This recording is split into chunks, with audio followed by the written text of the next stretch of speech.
everyone, I'm Spencer and this is Spencer Trying His Best. And if this is your first time on my channel, this is what I always look like. I always look like Dolly Parton's unemployable nephew.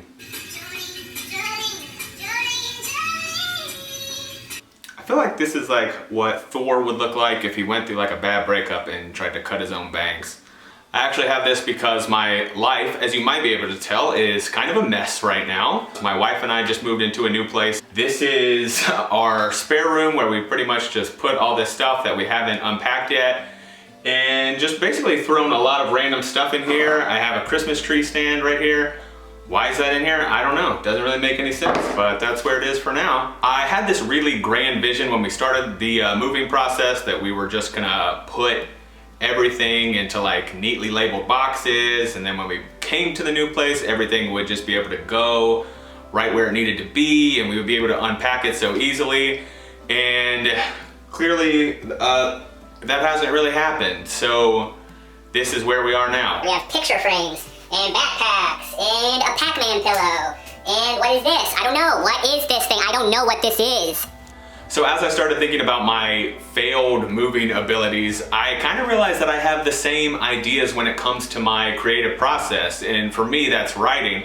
I like to have this grand vision when I start writing that I'm going to be able to knock this out and the plot's going to make total sense and I'm going to be able to write from chapter 1 all the way to the end and it's all going to go pretty smoothly. And then usually a few days into it, I have a few scenes that are kind of disconnected and half written. I have some scribbles in a notebook and I have some random notes in my phone that don't even make sense to me anymore because cat magazine ?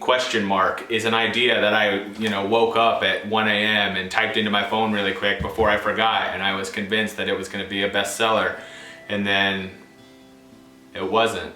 They ask you how you are, you just have to say that you're fine when you're not really fine, but you just can't get into it because they would never understand. Maybe there are writers out there who are able to kind of do that. I don't think there's anyone, obviously, who's just writing beautiful prose from start to finish, but maybe there are people who are able to just kind of like start at the beginning and stay organized and just keep going right through to the end.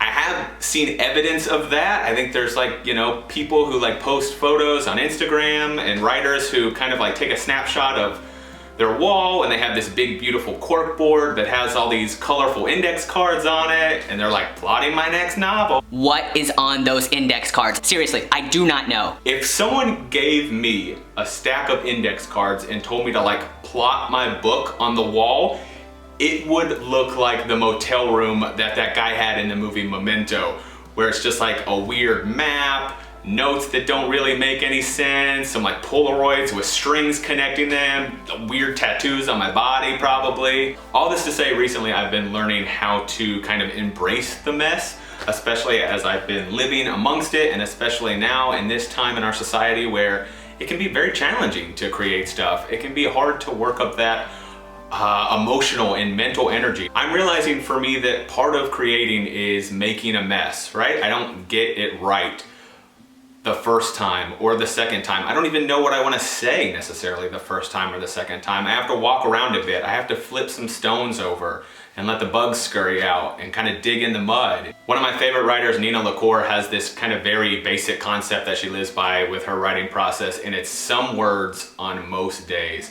And I think that's just so beautiful because there's no real pressure there. It's not, perfect words most days. It's not even necessarily good words most days or words I have to keep most days. It's just some words. Maybe those words end up in the final product. Maybe those words end up in the recycling bin. And that's fine. That doesn't mean that the day is a waste.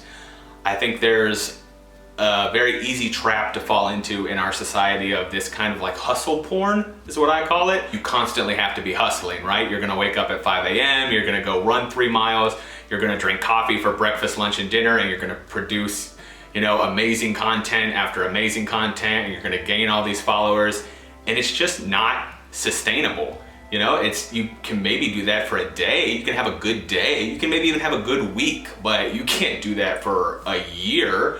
Plus, it just seems like with hustling all the time, like there's never time for like a nap, right? And like if I can't take a nap, I'm not gonna sign up. Another writer I really like named Julie Murphy, she says that all of her books are built on a graveyard of bad ideas. And I think that's such a cool metaphor because that's how the creative process works for so many of us, right?